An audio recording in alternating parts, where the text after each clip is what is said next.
because she was so much a part of her own book, and so was I, that combination became a win-win combination.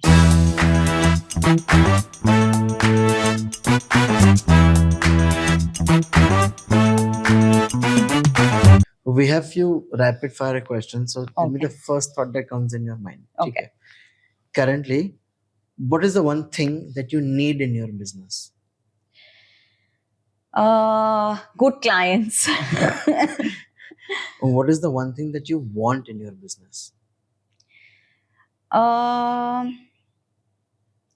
think I would want more like-minded people to join hands, just so that the growth is, Correct. more. Yeah. What The same kind of value that I would add. What is the one thing that you feel is the most important for you when you are doing your business? My passion. Yeah. Yeah. Everything comes last. Yeah. My passion Super. is above everything else. One particular great thing that since you've worked in other places in the past and you've had a long career, so one thing that has been your best takeaway from when you were working before in other things, when you were a graphic designer and then you moved up the ladder, one great thing. There are pros and cons to every situation, but I think what I really miss were brainstorming sessions we used to have in office. Correct. Oh, those are brilliant. It's so much fun, and there's just so much to learn. Yeah. Here you're a self-learner. Yeah. But in a company, you become a group learner, which elevates your intelligence to so that's the another one level. thing that's a good takeaway for you. Yeah, and also the kind of clients, the volume of clients that come in, or the level of clientele. I mean, those large companies that come in. The one thing that you didn't want to take with you or from your past when you were working, the one thing you said is something that I will not want to do this when I'm in that place. Anything like that you felt? I think sometimes trusting the artist, giving them that little That leap of faith. If they've understood you, give them that they'll faith. deliver They'll that. deliver what you're doing. And don't become an artist yourself. There are too many memes about clients and artists in Insta that I keep seeing, but which is a fact that, the client sometimes starts assuming that they are also an artist. Correct. I know some of my friends who are interior designers do say that the client told me that's how the design should be. But I think that leap of faith is a very important thing to take, the one thing that you have. Yeah. And for me, one takeaway that you feel that has always stayed with you, like the passion is foremost. But do you think communication pattern is something that has been your takeaway with your client? From what I've learned in the companies I've been with, huge. Yeah. Huge. The communication skills that I have learned through some of my mentors, especially my initial years when I just started off, I think I've been blessed with every place that I've worked in. I've had some beautiful mentors, things that I've learned. I till date carry those out. Yeah. Yeah. Especially when, there are times when I'm doing presentations, when I'm talking to a client, how to present, what to say, what not to say, how to agree to disagree in a very diplomatic way. These are things that are very valuable lessons that I've learned from a lot of my mentors. Because I have known your communication is really crisp. And yes, to the transparency. Point, it's transparent, and you give very good leverage of expressing the client to express their ideas. Yes. And to not shut them off. I like the way how you, since I've known that you let them complete their idea. You never say that, so honestly, this is really bad. That's a big no. Yeah, but you normally tell them that, okay, I like what you're saying, but these are the reasons why, from where your company's vision is, this might not work. Yes. Instead, we can do something like this. I think you make them feel comfortable. Yes. And somewhere they start feeling that, yeah, that idea does work. Yeah. And do not get shunned. Why am I asking this question is because I know you have designed a lot of books. Yes. So there's an artist. A writer is also a lovely artist who has a creativity about the book, the story. Yes. Now they come to you and say, you designed this for me. And a lot of people I have met friends who think book designing is only front page, last page. It's not. No. It's the whole feel. If it's a 300-page book, it's from the front page to 300 pages to the last Yeah. page. How does one creative artist interact with another creative artist? So the book works a little differently because, like you very rightly said, it's one artist to another artist, right? They've written a book with a certain thought process, and all artists are visualizers. Mm. When a writer writes, they're also visualizing. It's pictorial for them. For artists, it's everything is pictorial. Correct. Okay, so they are also visualizing certain things. So my first question to them is, so I read a couple of chapters myself, because without reading a book I cannot design a cover, Absolutely. right? It's the same way. Till I don't know your business, I cannot design a cover. I can't. I'm not saying I kind of regard their idea, but I do hear them out. What is it that they have in mind? And then I do read a couple of chapters randomly, uh, because for me to get that understanding of what is the language of the book, in the sense, what's the tone that the book is in. It's not just the theme like a horror or a mystery or whatever, but there's a certain tone also in horror, because Correct. there is gory horror and there is classic horror, and there are a lot of versions of it. Correct. So it's somewhere you mix the both, Correct. because you cannot disassociate their thought process, because it will not resonate with them. They'll not be able to identify. Here again, the identity comes into play. Correct.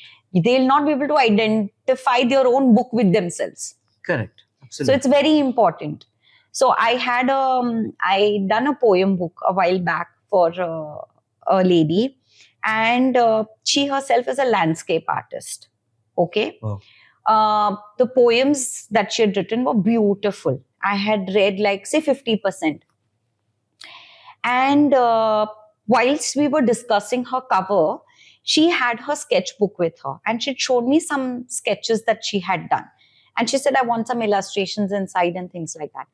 But when I saw her sketches and I read the poem, I realized that I will never be able to justify an illustration style to her poems as against she herself.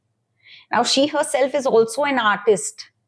Correct. Right? Yes. So if I don't justify it, she'll never like, I mean, it'll not associate with her. Yes. So I told her, I said, you do the sketches yourself.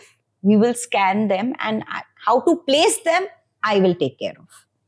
But we will sit through each poem. So we sat through each poem and we realized what kind of sketches we wanted. And she sketched out whatever, hundreds of those illustrations. And then I placed them in certain ways. So it was a teamwork of two artists working together. I think it was one of the most interesting projects I've ever done. I enjoyed the journey so much because she was so much a part of her own book, and so was I, that combination became a win-win combination. And it was very well appreciated. You know? I am just thinking the beauty is that there is no ego. Sometimes, artists have egos that just, I've been hired to design your book, now let me do it. You are seeing beyond these things. Please correct me if I'm wrong. Yeah. What I'm understanding is, what you understood is, this person has written these poems. Yes. With a certain feeling in mind. Yes. Person has drawn some sketches with a certain feeling in mind. Yes. But they're matching. Yes. When I will read this book and I'll see this sketch, it will work. Exactly. And so I'm ready to put my foot behind and say, you know what? We have something here. Let's use that. That person, see, book is for life. It's knowledge. And you very rightly said that when I'm reading the book and you're reading the book, and say the third person has written the book, the person who wrote the book has a vision. Yes. You read the book. Yes. You have a vision. Yes. I read the book. I'm reading the same character. Yes. But if the character is defined as broad shoulders, 6 feet tall, my skin tone, but I'm visualizing, say, me. You could visualize somebody else. True. So in that beauty, I think this is beautiful, and the book stays for life. Yeah. Every time even she sees the book, no? she might bring that moment back for her. That sketch will come back for her. Yeah. And sometimes when you will see the book also, Yes. you realize that अरे इस poem में हम वो discuss कर रहे थे वो sketch का. Yeah, so that happened, right? When the book got published and we sat together and we were like, sorry, we were actually discussing, like, oh, we're so glad, we put this one here and instead we didn't put this one here because this goes better. It's looking better in the print. So my concern is always client satisfaction, which I think is a norm for every business at the end of the day. Because if your Absolutely. client is not satisfied, if your client is not happy, he's not going to recommend you to anybody else. Beautiful. Right? And you want more business at the Yes. end of the day. Yes. So one client is going to bring you another 4 more clients. And those 4 will bring another 8 more clients. Correct. Right? So that pattern, you will stop when you start putting your foot down. For me, what is important is the end result. What is the end result? How I reach to the end result is how I figure it out. Correct. My name is very much there in the book, as an Yes. artist, as a book designer. But even her credibility is there that the illustrations have been done by her. And she was very reluctant actually. She was like, no, I don't know how it will look and all. But it was like I said, it was a combination of both, right? Correct. So it's even how I placed it. So she was like, okay, I'd not imagined this being placed this way. Correct. Because she had done them individual sketches. They were scanned individually and sent to me. However, was playing around with them Is adds also the adding value. that value. So I added my own value. So that's when so it can be called a blessing in a way. I do start understanding the client whilst they are talking to me, what kind of an identity they bring onto the table. So I like bringing that onto their art also. I think that goes with a very good listening skill. Yeah. I think that would be a great thing to have. Yes. Because you're listening to them so intently. Sometimes Yes. they are not speaking as much as you've heard every word. Yeah. But when you come back and sit in the project, you've sort of recollected that thought. Yes. And I think that's a great skill to have. Yeah. The initial briefing sessions are usually 2 to 3 hours. That's where you get to know them. Yeah. So they're not just telling me that, okay, this is our business. This is how I want the logo. These are the colors I'm looking at. That's not the brief. I don't even go there. I don't even ask them what color they like. I don't ask them anything. I just ask them to sit and talk about their business. What gave them the idea to start it? Where they saw a gap, like what you asked me. So a lot of these questions I ask them. And what was the purpose? Where is it that the company is aiming to grow? How is it planning to grow? So yeah. And it's very interesting because, this makes me realize I've learned about so many new businesses. Yeah. In the process. Yeah. And so many different visions of doing a business. Yes. Sometimes the business can be similar that Yes. you must have known, but they're approaching it differently. Yeah. The way they've thought about it differently because of the experience that they're having.